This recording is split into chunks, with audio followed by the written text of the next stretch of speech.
Hey everyone, welcome back to FactSpire. Today we're stepping into the world of royalty, specifically the incredible life of Queen Elizabeth II, Britain's longest reigning monarch.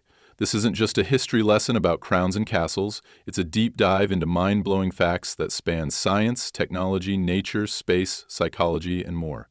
We're peeling back the layers of a woman who shaped an era, from her quiet beginnings to her global legacy. So, grab a cup of tea or whatever keeps you cozy, and let's explore the fascinating, little-known corners of Queen Elizabeth's story. Trust me, you're not clicking away from this one. Let's kick things off with her origin story.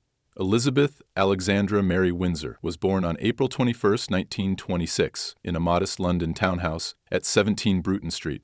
Not a palace, mind you, just a regular home. Though it belonged to her grandparents, the Earl and Countess of Strathmore, her dad, Prince Albert, was the Duke of York, second son of King George V, and her mom was Elizabeth Bowes-Lyon, later the beloved Queen Mother. Back then, no one expected this little girl to become queen. She was third in line behind her Uncle Edward and her dad. History had other plans, though, and that's where the twists start.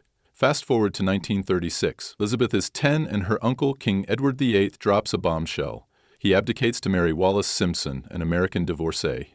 Suddenly, her dad's king taking the name George VI, and she's next in line. Imagine that shift. Going from a quiet life to the weight of a crown overnight. Here's a wild fact. When Edward quit, it wasn't just a family drama. It was a constitutional crisis that rewrote the monarchy's future. Elizabeth's path to the throne wasn't destiny. It was a curveball, and she caught it with grace. Now, let's talk history, because her reign, 70 years and 214 days, is a record breaker. She outlasted every British monarch before her, beating Queen Victoria's 63 years by a mile. She saw 15 prime ministers come and go, from Winston Churchill to Liz Truss, who met her just 2 days before she passed on September 8, 2022. That's not just longevity, it's a front-row seat to a century of change. She lived through World War II, the Cold War, the Internet age. Name a big moment, she was there. And get this, 9 out of 10 people alive during her reign never knew another British monarch. She wasn't just a queen, she was a constant. Let's zoom into that war bit because it's where her grit shines. In 1940, with London under Nazi bombs, Elizabeth was 14. Her parents refused to ship her and her sister Margaret to Canada for safety. Her mom said, "The children won't go without me, I won't go without the king, and the king's not leaving." So they stayed, mostly at Windsor Castle. That October, teen Elizabeth made her first radio broadcast on the BBC's Children's Hour, speaking to evacuated kids. She said, "We are trying to bear our share of the danger and sadness of war." Her voice, calm, steady, became a symbol of hope. Psychology moment. That's resilience under pressure, a trait she'd carry for decades. Here's where it gets hands-on. By 1945, she's 19 and joins the Women's Auxiliary Territorial Service. Picture this. Princess Elizabeth, in overalls, training as a mechanic and driver. She learned to fix engines, change tires, skills most royals never touched. She's the first female royal to serve active duty, and photos of her tinkering with trucks are iconic. Science tie-in. Those engines ran on combustion, a process where fuel and air ignite to power pistons. Elizabeth wasn't just posing, she understood the mechanics, a nod to her practical side in a world of pomp. Let's shift to technology, because she embraced it like few monarchs before her.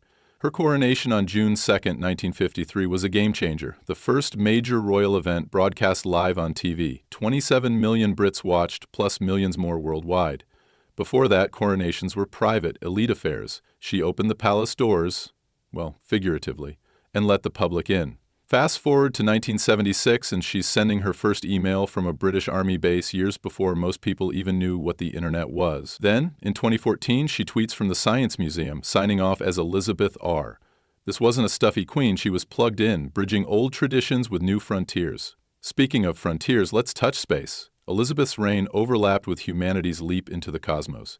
In 1961, Yuri Gagarin becomes the first man in space, and by 1969, Neil Armstrong's walking on the moon. She met astronauts, visited NASA's Goddard Space Flight Center in 2007, and even hosted a space-themed event at Buckingham Palace. Here's a cool fact. The Merlin engines in World War II planes, tech she knew from her mechanic days, evolved into rocket engines like those in the Saturn V. Her life connected wartime grit to starry dreams, a thread from the past to the infinite. Now, nature's up next, and Elizabeth's love for animals is legendary. She adored corgis, those short-legged, big-eared pups. Her first, Dookie, came in 1933 when she was 7, but the real star was Susan, a gift for her 18th birthday in 1944. Susan went everywhere, even on her honeymoon, and spawned over 30 descendants Elizabeth owned across her life. Why corgis?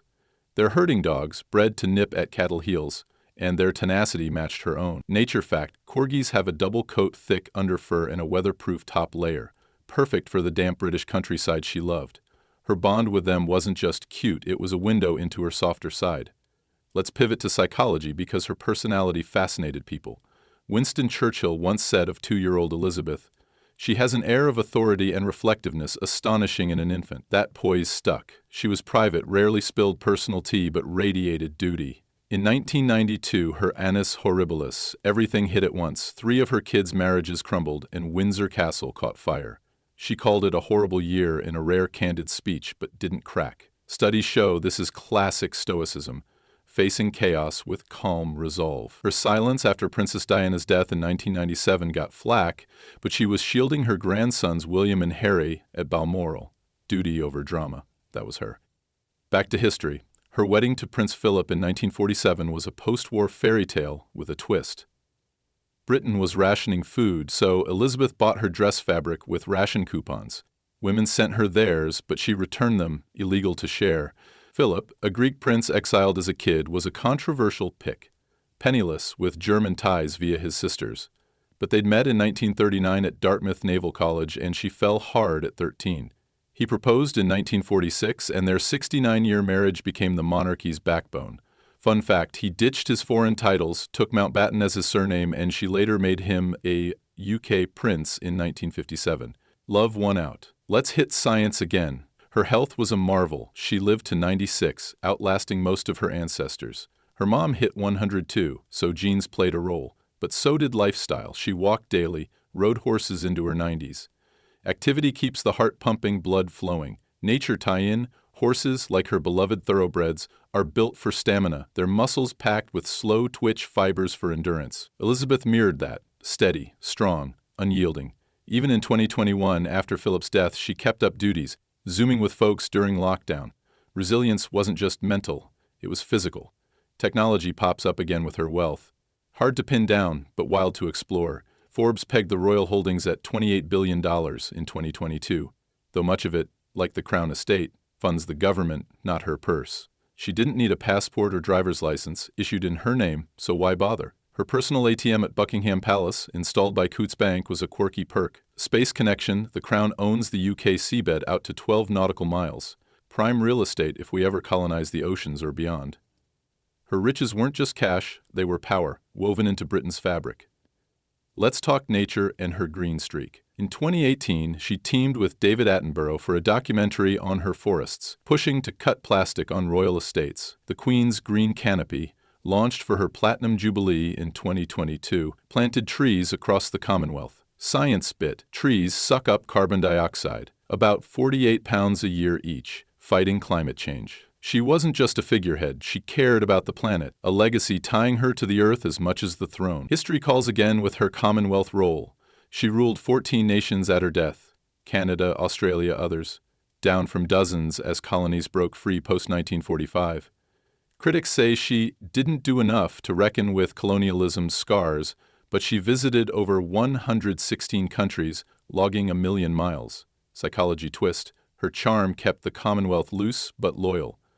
Soft power at work. In 1961, she danced with Ghana's Kwame Nkrumah, easing tensions as he eyed leaving. She was a diplomat in tiaras, holding a fraying empire together. Let's geek out on space one more time. Her reign saw Britain's tech soar. Think Concorde, the supersonic jet she flew on in 1976, cutting London to New York to 3 hours. Her planes carried blood packs matching her type. O negative, maybe? A nod to science prepping for every what-if. In 2007 at NASA, she met kids dreaming of Mars. Her era didn't just watch space, it fueled it, from wartime radar to satellite booms. She was a bridge to the stars. Psychology's back. Her corgi obsession wasn't random. Animals lower stress. Petting a dog boosts oxytocin, the feel-good hormone. With 600-plus charities, endless tours, and family scandals, like Charles and Diana's split, She needed that calm. Her last corgis, Muick and Sandy, were with her at Balmoral when she died. Nature and psyche intertwined, keeping her grounded amid chaos. Let's wrap with a big history fact. Her death triggered Operation London Bridge, planned since the 1960s. She passed at Balmoral, so Operation Unicorn kicked in. Her body railed back to London, mourners tossing flowers. Over 400,000 queued to see her lying in state. Science note: that queue stretched 5 miles, a human chain of grief showing social bonding under loss. She wasn't just a queen, she was a unifier, even in goodbye. So, what's the takeaway? Elizabeth II was more than a monarch. She was a living link to history, a tech pioneer, a nature lover, a psychological rock. From fixing trucks to tweeting, she adapted, endured, inspired. Her facts aren't just trivia, they're a map of a century. Thanks for sticking with me on this royal ride. Hit like, subscribe, and drop your favorite fact below. Until next time, keep chasing the curious.